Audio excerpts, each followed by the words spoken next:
Man, what did I get into this time?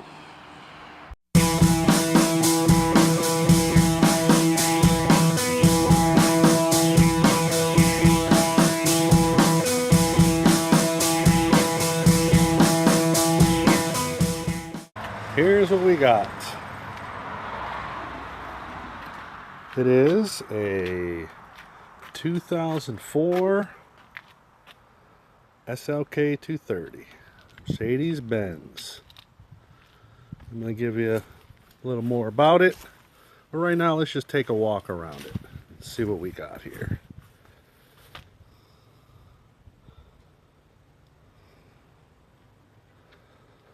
Body's not in too bad a condition.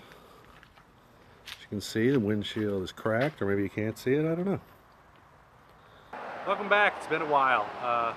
Sorry for the noise. I'm shooting outside, and it's a beautiful day out, so there's a lot of people driving around. We got a new project car, just like I was looking for, and it took me a while to get it. I had a little bit of a 3-month or 2-month hiatus since the streetcar takeover. I know I did a couple of things on the Z, which you can see in the background, but I've been keeping my eye out. I was thinking about going towards the engine build route, and I actually got a block. I sent a picture out on Facebook. I don't know how many of you saw it, and I was planning on rebuilding that. Problem was parts. They're, for those 4.6 liter engines, are expensive. So then I started looking at the LS route, and then all of a sudden on Facebook this guy popped up, and well, it's definitely a project car. It's got a lot of stuff wrong with it, which I'll go over. But what we have here is a 2004 Mercedes SLK230 compressor. And what that is a 2.3 liter 4-cylinder with a supercharger. I never had a car with a supercharger, so that ought to be interesting. The young lady that I bought it for was nice enough to give me the dealer troubleshooting, which I'm assuming was the codes that were pulled, which I'm going to pull my old code and see what it says. But there is a lot of stuff wrong with this. Just off the top of my head, it's running in limp mode, which I don't know how many of you have ever worked on Mercedes. I'm new to it, so from what I can tell, it could be a dirty MAF. It could be something to do with the intake. It could be transmission problems.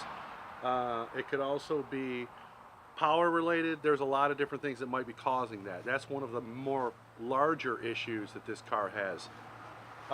It's a hardtop convertible, which I love. I'm a big fan of those. I think they're pretty awesome. Problem with this one is it's got a hydraulic leak, which needs to be fixed. The pump is out of hydraulic fluid, so that's going to be another part of this project, and that one could be costly, but I'm hoping I can rebuild the hydraulic rams that actually lift the roof. Let's see, other major issues.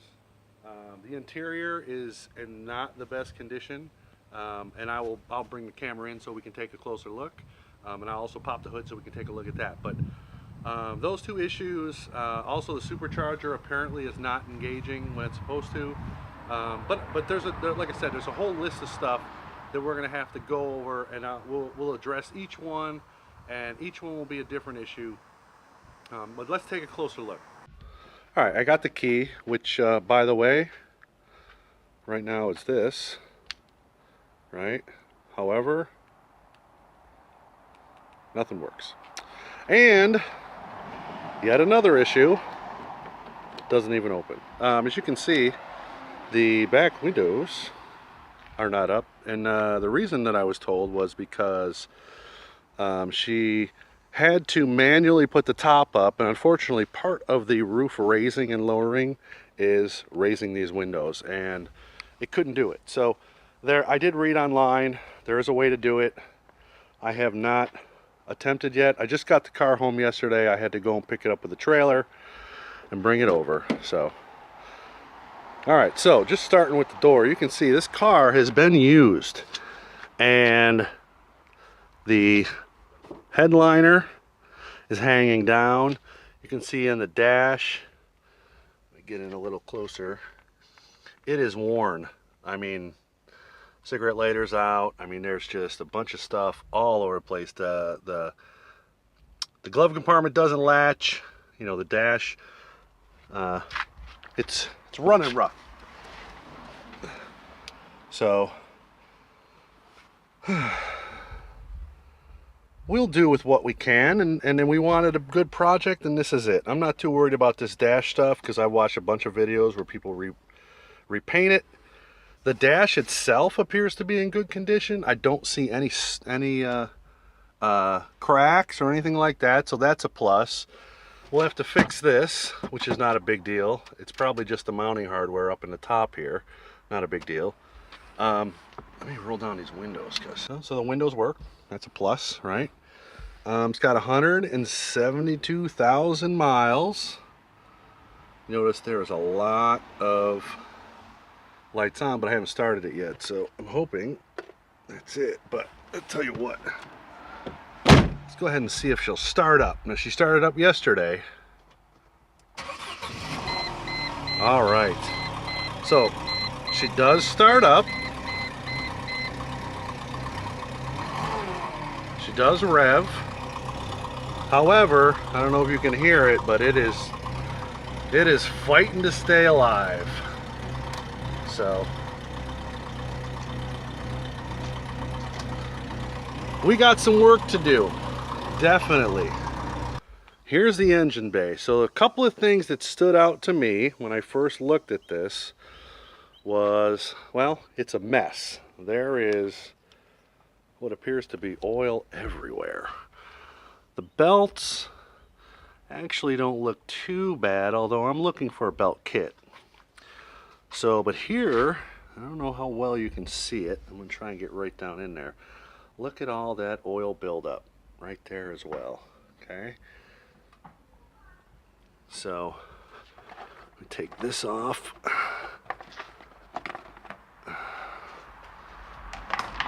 Take this off.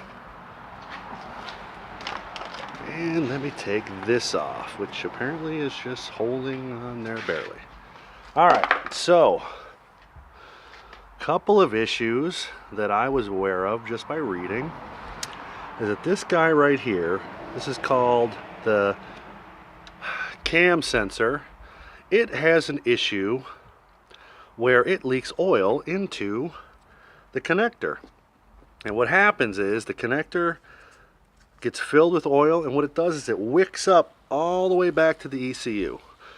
And there's also an issue similar to that with the transmission, which I'm hoping that the TCU and the ECU are both good, but that's something we'll find out. I got some engine degreaser, so we can go ahead and clean this bad boy up because it definitely needs it. You can see the valve cover paint has been bubbled up, which I'm assuming is because this engine probably ran pretty hot.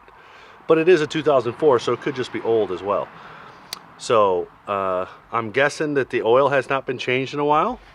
I'm guessing that the regular maintenance stuff has probably not been done on here. The oil buildup that I'm seeing, that's the part that scares me. Now, there's a couple other issues here. One is this guy right here. This is called the air oil separator. So what happens is, as this engine's doing its thing, oil vapors get sucked out and get sent back over here, and then as the air is coming in, and this is supposed to separate it, the oil actually is supposed to collect at the bottom and then go back into the oil pan. So that's another issue, because one of the write-ups that the mechanic had was oil in the intake. So my guess is that's probably part of it.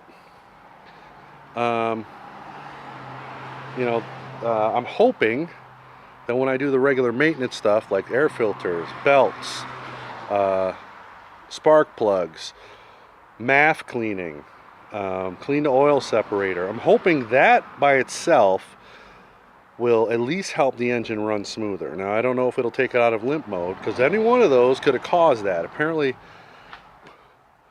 that limp mode kicks on rather easily. So we got, this is my, wow, I wonder if there's any coolant in this thing at all, because this thing is just like collapsed.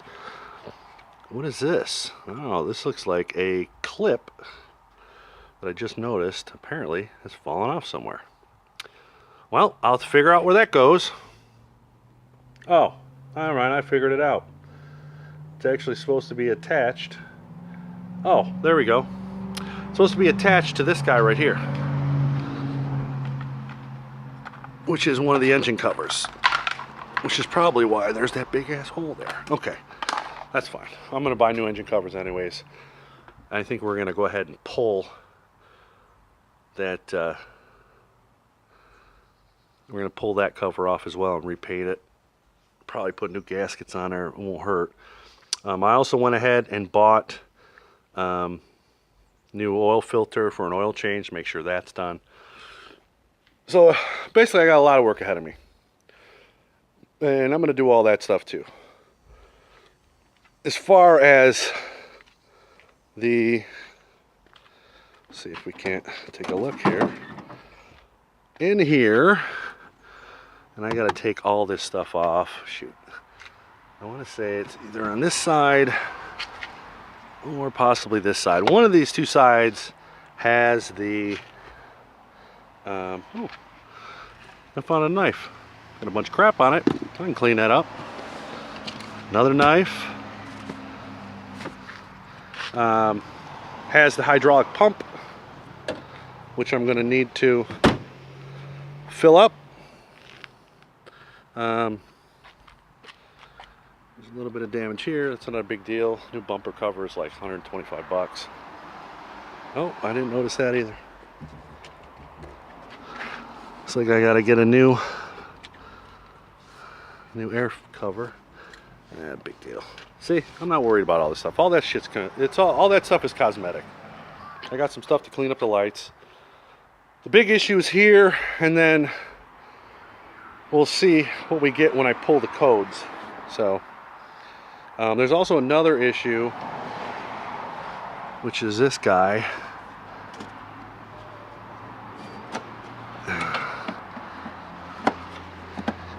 If I can get it off. Well, we can see in there, this is where all the wiring is. There's also it's called a K40 motherboard, and that apparently also has issues. Some of the solder is not really that great, and so it needs to be fixed. Well, there is something in there. That's good. I don't like that this thing is like that, but maybe it's supposed to be that way. I don't know. I never worked on a Mercedes engine before. So, we got some work to do. Let me go pull those codes and then I'll give you an update. Well, there it is running. I don't know if you can tell. It is running pretty rough. I did pull the fault codes, and actually there was only 3 of them, so, but I haven't driven it, so there's probably going to be some more. I did note on the dealer's stuff that engine mounts need to be replaced, which is probably why it's kind of moving so much. And yep. The idle is way off, so I'm thinking the MAF is probably part of the issue. Alright, so I went ahead and pulled the codes, and the first code is P0410, which apparently points to this area right here, or possibly this valve down here, right here. Okay, so what this does is, apparently from what I've been reading and looking up, for the first 30 seconds, this vacuum hose here, the little solenoid right here, causes this to open, this valve, and then what it does is it pulls fresh air just before the throttle body and puts it right into the catalytic converter. So that air relates to this system right here, possibly, or possibly, well, right now that's all I've got to go on. So that's the first thing. Second thing is 301 and 302, which is cylinder misfire on 1 and cylinder misfire on 2. And those are the only 3 codes that came up. Now I haven't driven it, so I'm sure there's going to be other codes, because it looks like whoever it was cleared the codes before. So I may take it out for a quick spin just to see if I get some more codes when I come back. I don't know. But right now, that's what I've got to go on. Now I do have new spark plugs, which I am going to put in. I'm waiting on belts, but I've got some degreaser. I've got electronics cleaner, which I'm going to clean all these little connections to make sure don't have, because it looks like there's oil here, oil buildup here, definitely oil over here. This thing is just soaked. So my theory is, and I don't know how true it'll be, is that oil is leaking out onto the serpentine valve and just spraying all over here, because it looks like that's what's happening. But I'm going to get in here with some degreaser, clean up as much of this as I can, and then hit one problem after another. So that's the rundown on the new project car. I'm going to do this series a little differently. I'm not going to stop and make an intro each time I'm going to do something. What my plan is to start working on it. I'll start with the cleanup stuff. I'm going to videotape everything, and then I'm going to come back, break it up, and then basically talk about what we did. I think things will go a little bit smoother. Working on the 370 and that, it takes a lot of time to record and then stop and do this and do that. So I think I'm just going to let it run, talk about what I'm doing, and then at the end come back and kind of chop it up. There's a lot of issues that as far as the dealer maintained. It wasn't just the engine stuff, shocks, brakes, engine mounts, a lot of obviously the roof. I didn't even mention the misfires, but that could be the coil packs, that could be the spark plugs, that could be the electrical system itself. I haven't even looked at the ECU yet. Hopefully there's no oil that traveled all the way back to there. But I budgeted all that into the fix. So I'm not going to say how much I got the car for at this point. I will at the end once everything's done. Let's get it running smooth.